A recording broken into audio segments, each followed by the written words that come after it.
నా పేరు గోడ పవన్ కుమార్, యువజన కాంగ్రెస్ స్టేట్ జనరల్ సెక్రటరీ.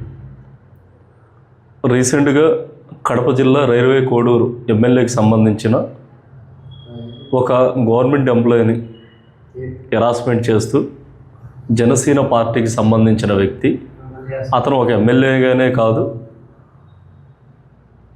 అసెంబ్లీలో ఒక పార్టీ విప్గా ఉన్న వ్యక్తి ఇలా చేయడం అనేది చాలా దుర్మార్గమైన చర్య మేము భావిస్తున్నాం.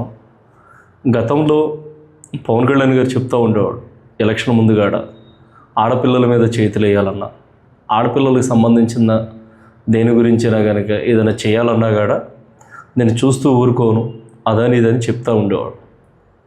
కానీ గడిచిన ఈ 18 నెలల కాల పరిమితిలో మనం చూసుకుంటే తిరుపతికి సంబంధించి ఇలాంటిదే ఒకటి జరిగింది. తర్వాత ఇవాళ కడప జిల్లాలో జరిగింది.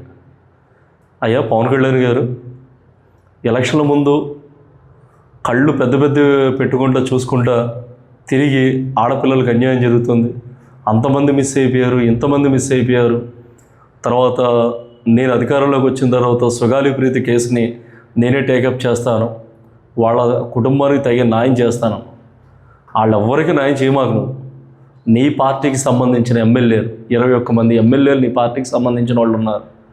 21 మంది ఎమ్మెల్యేలు ఏ విధంగా తయారైపోయారంటే, ఒంటరిగా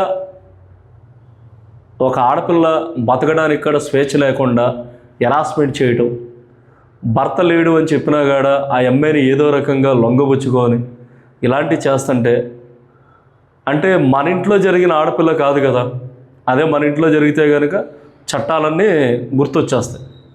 ఎవరో ఇంట్లో జరిగిన ఆడపిల్ల కాబట్టి అది మన పార్టీకి సంబంధించిన ఎమ్మెల్యే.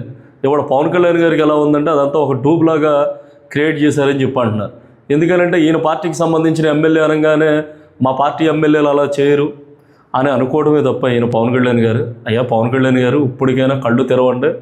ఆడపిల్లల మీద ఈ 18 నెలల కాల పరిమితిలో ఎన్నో అత్యారాజకీయాలు జరుగుతున్నాయి, ఎన్నో మానబంధాలు జరుగుతున్నాయి.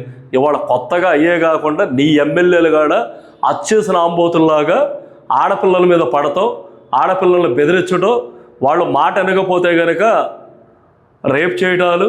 ఆ అమ్మాయి చాలా పచ్చిగా చెప్తుంది. ఆ అమ్మాయికి కనుక అన్యాయం జరగకపోతే కనుక ఆ అమ్మాయి వాళ్ళ రోడ్డు ఎందుకు ఎక్కుతుంది?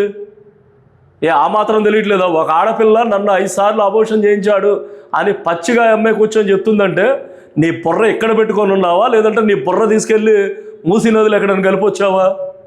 చెప్తావు కదా ప్రశ్నించడానికి పార్టీ పెట్టారని, గతంలో రోడ్లు ఎక్కేసావు కదా ఏ ఒక ఆడపిల్లకి అన్యాయం జరగకూడదని. ఇవాళ ప్రూఫ్తో సహా అమ్మాయి చూపిస్తుంది. నీ ఎమ్మెల్యే మీద నువ్వు ఏ చర్య తీసుకుంటావు? నువ్వు నిజంగా కనుక పవన్ కళ్యాణ్ అనే వ్యక్తి ఒక లీడర్ అయ్యే లెక్కైతే కనుక, నిజంగా ప్రశ్నించడానికి పార్టీ పెట్టినోడు అయితే కనుక నీ ఎమ్మెల్యే మీద చర్య తీసుకొని అతన్ని ఇమీడియట్గా ఎమ్మెల్యే సభ్యత్వాన్ని బర్తరఫ్ చేయాలి. అతని మీద పోలీస్ డిపార్ట్మెంటు ఏ విధమైన కేసులు అయితే పెడతారో ఆ విధమైన కేసులు అతని మీద పెట్టి అతను లోపల వేయాలని మేము కోరుకున్నాం.